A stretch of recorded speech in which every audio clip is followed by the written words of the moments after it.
Welcome, everybody, to another edition of the Hurry Up. I'm your host, Adam. Let's get into it. So I'd like to first say thank you for guys like Dan Atena for getting tickets for a guy like me and getting me into the Fan Fest. Then Bobby Skinner, Justin Pennick, the license plate guy, Nick Villado, Dan Schneider, all you guys, thanks for coming out. The Hub, thanks for coming out. It was really great meeting him, meeting some of these content creators that we saw. It was really fun to kind of just see the guys that you finally saw on the YouTube pages and a lot of the streams that you listen to. So it was very fun that way. Now let's get into practice. Now, first off, the scrimmage was a scrimmage, pretty unfrivolous, as you could say. First team offense didn't really throw the ball downfield much. So you're not going to get you didn't get really any deep plays there. With the first team offense, I will say this. There's going to be a struggle in some games. There are going to be a struggle in some games. The offensive line is not great. The interior, even with John Feliciano, wasn't great. Now, granted, they're going up against Dexter Lawrence and Leo Williams, who, by the way, is an absolute animal, and Kayvon Thibodeau as well. So I get why they're having some struggles, but that's not good to have struggles right now. And we'll see what happens on Thursday night when New England plays them. Now, I know people are going, oh, they weren't showing anything and they didn't want the fans to see it. We're not going there to watch the play calling. You're going there to watch technique. You're going there to see if people have broken their old habits. If, for example, Saquon Barkley, how did he look? He looked amazing. He's running around the field, looks spry, looks like a guy ready to have a breakout year, right? Look at Wan'Dale Robinson. He was a jitterbug all over the field. Kadarius Toney made the catches when necessary. The offense was kind of monotonous. It had an 18-play drive here, a 12-play drive there, but they weren't splashy plays, and a lot of them would have been called back for sacks and other mishaps throughout the game. The one thing you can say, though, is there was a limited amount of turnovers. I do believe the only turnover came against Davis Webb, an interception. To the back of the end zone. But there are certain guys that I saw in practice that I like, that earmarked, that you're going to start hearing about throughout the process. One is Andre Miller. I really enjoyed Andre Miller as an undrafted free agent. Moving to tight end, he's really looking like what I thought Evan Ingram would have been, the kind of move, detached tight end. Right now they have him as H-back. But if they really like Jeremiah Hall, you can always put him on the practice squad, but Andre Miller could be in this tight end rotation. And I wouldn't be surprised if they bring him in. He could be one of those mismatched weapons. Do I think he's going to do a lot? No. Is he lead blocking? Yes. It's a mentality to be a blocker. So he caught a touchdown pass with the first team. You're getting first team reps as an undrafted rookie free agent. That's big. But it also means the Giants have nobody in the tight end room. And I wouldn't be surprised if a guy at some point during the season, if he's not scooped up, an Eric Ebron type makes the team, because they just need depth. I mean, we like Austin Allen and we like Daniel Bellinger, but these guys are going to be limited sometimes. Their experience is going to show. So, it was good to see a guy like him shine. A guy like Keelan Doss, like from the Raiders. He was really getting the ball a lot. He looks like he's moving up the ranks slowly. He got some second-team reps in there, and that's big time when you're playing with a guy like Tyrod Taylor. You got to look at these guys and what they play. Richie James, I think, acquitted himself very well. I think he'll be the first punt returner. I really do believe that. The Giants need some type of return man itself.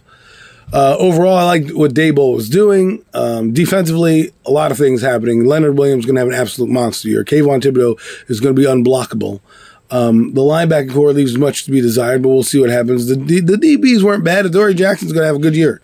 Dory Jackson's going to have a real good year. And there was a lot of things. Again, we're at practice. We got some decent seats. I will say this, and I know people want to know about Daniel Jones. I don't think Daniel Jones did anything other than show me that he's an average quarterback. That's what it looked like to me. He didn't have a great day. Yes, he threw the touchdown, but there was a couple times where he would have had a sack. There were a couple good plays. He actually did a kind of run out of the backfield type of thing.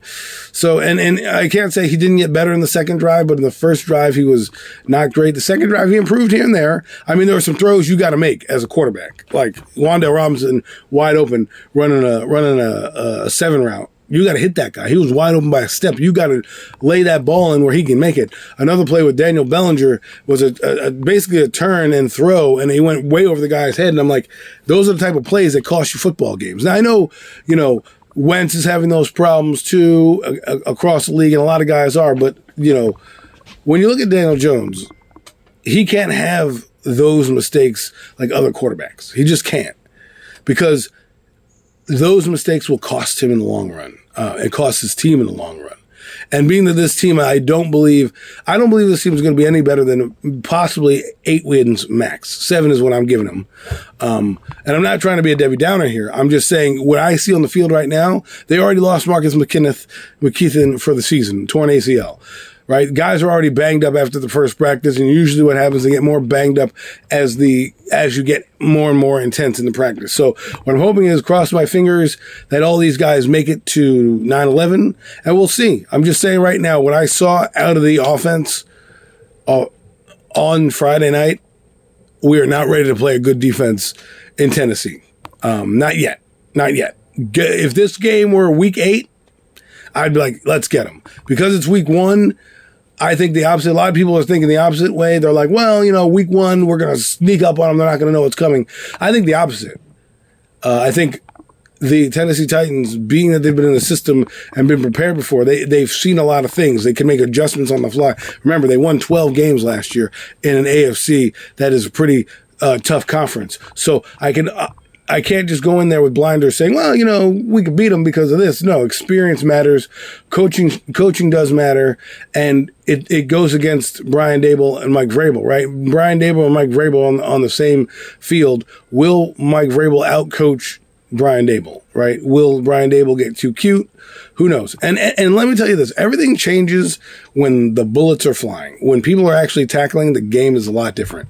Because people are trying to strip the ball. They're going to make sacks. The play doesn't end on a whistle, right? So a play like Julian Love, he comes in for a blitz, would have had Jones dead to rights. But they let the play go.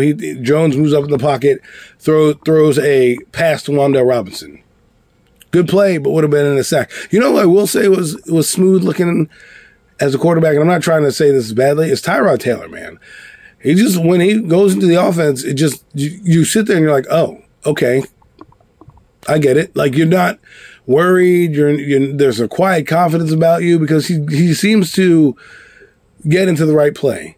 There was a play where he rolled to his right, literally rolled to his right, stopped on a dime, set his feet, and threw the ball across the field to Keelan Doss for a big play. It's called back for a holding play, but, those are the type of things I would like to see him with a first-team offense.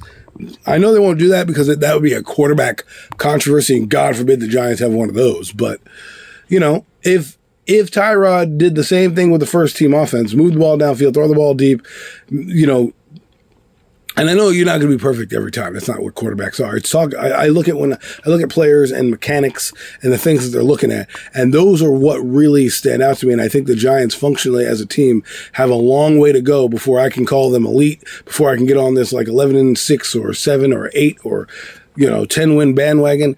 I just don't see it right now. Now, at the end of the year, if they've won a few games at the beginning, let's say they go 4-4 in the beginning of in the first 8 games, and then they kind of finish the last 10 games at as a 3-7 mark or a 4-6 mark.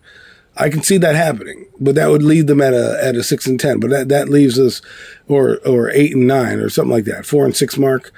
Maybe they win 3 games, 4 games, at that time. But if they can come out of the bye week 4-4, the Giants will be in good shape going forward. As long as they don't sustain any major injuries on the offensive line, that was going to really derail them. The depth on this team is very sparse, and in a lot of positions like cornerback and O-line, one injury, even for a game or two, is really going to put this team back and could set this team back a couple games depending on how long the injuries are. So, I like seeing these guys do well. I like seeing how they've been put together. I like the direction of this team. After the first practice, I think they've got a lot of work still left to do. But hey, Giant fans, the needle is strictly pointing up here. Don't worry about, like I said, the record wise. If they end up with 7 or 8 wins, that's a victory in itself, and that's when you can build off of. I see a lot of good building blocks on these teams. A lot of young guys will contribute, which means a lot of mistakes will be made because they haven't seen certain things. So let those growing pains happen now so that down the road and towards the end of the season, they're less and less and few and far between as they go. But hey, this has been another edition of the Hurry Up. If you like what you heard, hit that like button, subscribe. I'll be here with the Giant content and updates throughout training camp. Look for me on the Hurry Up Live. I do a show there. Sometimes I have a special guest on, which helps, which is good to have. We also have this show, The Hurry Up, where I just talk about what I see.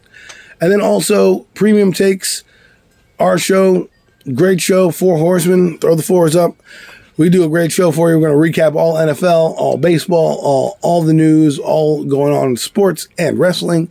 And then we've got my fave, but certainly no less fave than the other shows, the NFC East Roundup with Mac the Giant Fan. We're going to give it to you every Wednesday at 5:30, giving you everything on the latest with the Eagles, Commanders, and Cowboys, and Giants. It should be fun, folks. Stay tuned.